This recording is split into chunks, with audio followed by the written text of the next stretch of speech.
Hi, I'm Paul Cream, and in this video I will be explaining how I live with my diagnoses. I will section each experience to each diagnosis and explain how I got diagnosed with it. Number 1 is the most known diagnosis I think everyone knows, which is schizophrenia. My friend's boyfriend got diagnosed with schizophrenia the same way as me, so she told me that where I live, before you're 18, you get diagnosed with schizophrenia with medication. So basically, doctors think you're schizophrenic, you're not 18, but they prescribe you the medication for it and don't give you any kind of diagnosis on paper. Exactly that happened to me. I take medication with the substance known as aripiprazole, I don't know how to say that, which is prescribed to people from either schizophrenia, Tourette's, autism, or borderline personality disorder. That's just from what I read online, so I don't know. I think I got diagnosed with schizophrenia because I'm severely delusional, but besides that, I have no idea why, since I don't see any other symptoms in myself.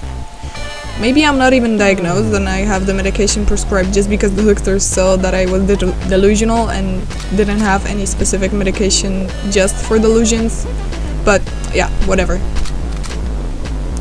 Living with delusions is pretty hard for me. They can cause panic attacks and mental breakdowns, since being delusional, unlike what people think, is not just obsessing over fictional characters and calling them your own or something like that.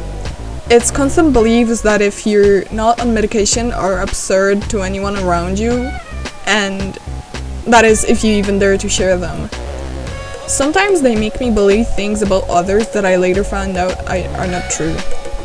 For an example, I believed my mother had jaundice when I was born, leading to my skin being more yellow than others.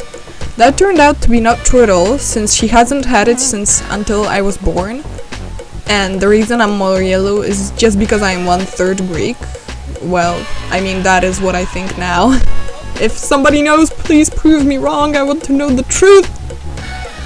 And number 2 is dyslexia, which I am not diagnosed with on papers, but in the eyes of my therapist I am. So dyslexia.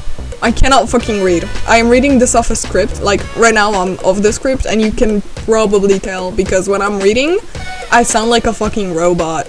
I sound so fucking weird.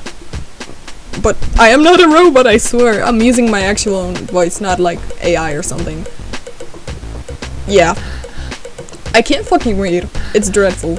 Undiagnosed dyslexia can turn into more than just not being able to read, since it's also problems with anger management due to people never understanding you. Which is due to it also being tied with speaking problems, which I personally have. That sucks! Also, I bet I'm having really bad problems with the script as of recording this video, since I can't read long sentences. And yeah, past me, I am! Why did you write all that? And just because I don't have dyslexia on paper, I'm not going to speak about it any further. Because that, to some of you, it may be self-diagnosing and speaking about something you quote-unquote don't have, so yeah.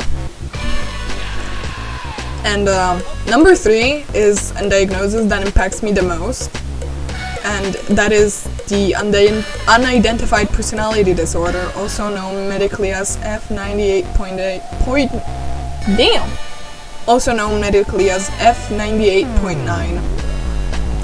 I know this because I saw the psychiatrist typing it on my diagnosis paper while being discharged from the psych ward, which, by the way, I might make another video explaining how it was in the psych ward, but anywho, this is the diagnosis that impacts me the most, as I personally see it as myself being unable to recognize even by doctors what is really wrong with me.